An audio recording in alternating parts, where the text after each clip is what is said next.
We are more than halfway through Season 2 of House of the Dragon, and with Episode 4 being an absolute banger with the Battle of Rook's Rest, I can't help but think the writers are setting the stage for another huge episode in 7 or 8, but in this week's trailer breakdown we are looking at Episode 6, and unlike my episode breakdowns, this will be chock full of spoilers. So if that's not the type of video you want, make like Otto Hightower and turn away. And if you haven't seen the trailer yet, I've left a link to it in the description. The trailer begins within the Dragon Pit on Dragonstone. We hear the voice of Rhaenyra saying it's never been attempted before. At the end of Episode 5, Jace and Rhaenyra talked about the possibility of non-full-blooded Targaryens, or those with thin Valyrian blood, and whether or not they could become dragon riders. This is something in the books that is called the sowing of the seeds, where both Team Green and Team Black essentially have a nuclear arms race on who can claim the most dragons, offering vast riches and land to those who are successful,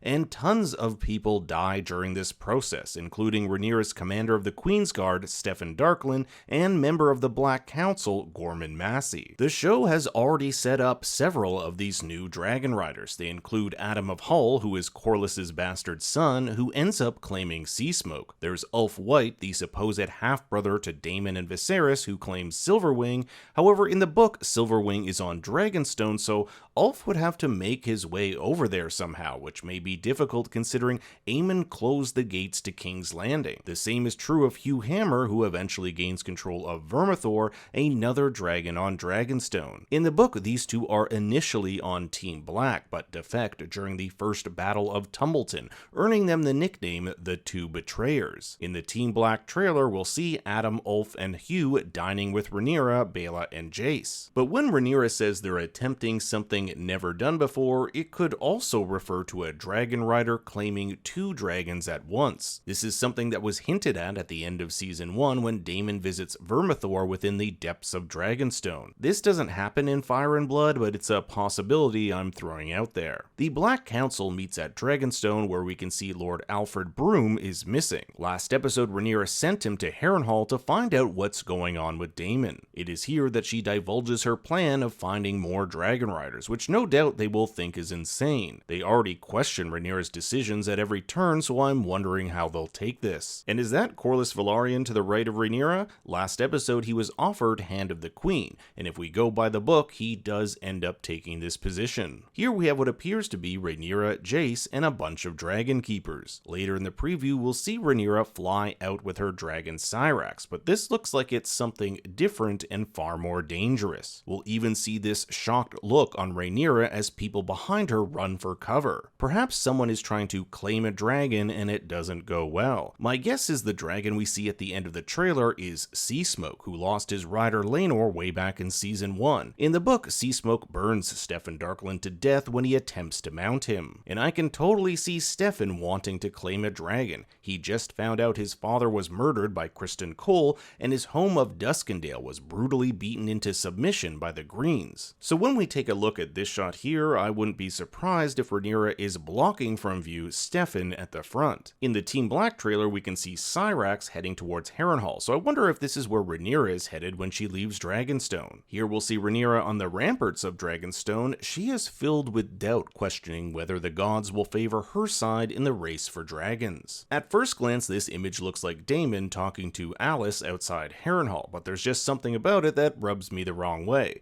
Perhaps it's the fact he or she appears to be the same height as Daemon, but that could just be the camera angles messing with me. Criston Cole talks about how if Daemon prevails in the Riverlands, the Green Army will be outnumbered. We can see Criston here in what is most likely King's Landing, with the back of Alicent's head visible on the right. The two left off in a pretty bad place after Criston backed Aemond as regent instead of his lover, Alicent. And the Green Council is looking pretty dismal. There are only 3 people in attendance: Aemond, Jasper Wilde, the Master of Laws, and Loras, the Master of Whisperers. Absent are Criston Cole, Alicent, Tywin Lannister, and Grand Maester Orwyle. Here we have Aemon telling who appears to be either Jasper or Criston that his uncle is a challenge he welcomes. I'm gonna go with Kristen, as it kinda matches up with this shot from the Team Green trailer. For those of you who have read the books, you'll know of the eventual battle between Daemon and Aemon in what's known as the Battle Above God's Eye, but I won't get too in-depth about that. I always love it when we get a new vantage point of our castles, in this instance Harrenhal. There's a house-strong soldier on guard in the back, and from this angle it looks like Daemon has packed a bag of supplies and is getting ready to leave on Caraxes. Could he be going back to Rhaenyra, diffusing the situation with the Brackens, or something else entirely? And nothing like some brotherly love as Aemon visits Aegon. Last episode Aegon barely moved, but it looks like he's at least somewhat conscious, and we'll see his brother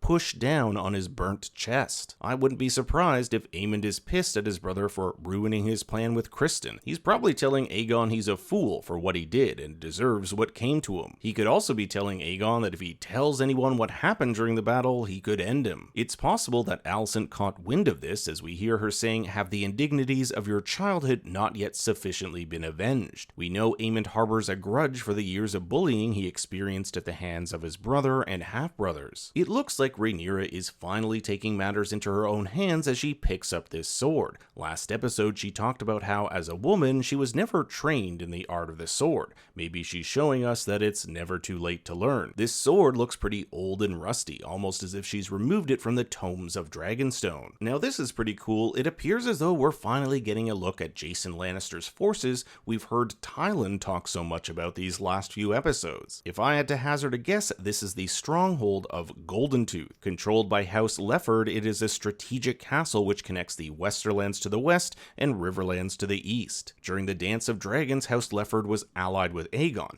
Now if you look at the castle here, they are definitely not prepared to fight this large Lannister army, so my guess is that they are allies. Jace tells his mom that they need Daemon, but when we hear Rhaenyra say that she must proceed as if she stands alone, it seems Daemon's allegiance and or whereabouts are still unknown. Corlys here overlooking the painted table, I don't see him wearing the hand of the queen. Perhaps he's still contemplating the weight of this decision. Here's Rhaena somewhere in the Vale of Arryn. The last we left her, she was arguing with Lady Jane Arryn whether or not Rhaenyra's baby dragons sufficiently uphold her end of the deal. She does not look too happy, and from this little head of hair here, it looks like she's protecting Joffrey. Rhaenyra with Mysaria here at one of their favorite hangouts. They may be discussing their plans, which involve the lady-in-waiting Elinda Massey, who we saw make her way to King's Landing last episode to visit former handmaiden to Alicent Hightower, Diana. This seems to be connected to the riot near the end of the trailer. Now the book has a big King's Landing riot, however I'm not sure this is the riot from the book. In the book, the riot at King's Landing happens after Daemon and Rhaenyra are reunited. Both Aemond and Criston Cole are not in the city, leaving it almost defenseless, and Lord Corlys has brought his ships into Blackwater Bay. It's this presence of enemy dragons and ships and impending doom that caused the citizens to riot. What we see in the trailer appears to be much smaller and targeted toward Alicent Helena. Alicent looks to have blood or dirt flung on her face as the Goldcloaks and Queensguard attempt to keep the mob at bay. Now that's not to say that this riot could grow and turn into something like from the book. It may also give Ulf and Hugh a chance to escape the city. Rhaenyra tells this unknown figure that it's her own fault they have forgotten to fear her. I can't really see, but the hair appears to be grey and short. Could this be member of the Black Council, Lord Celtigar?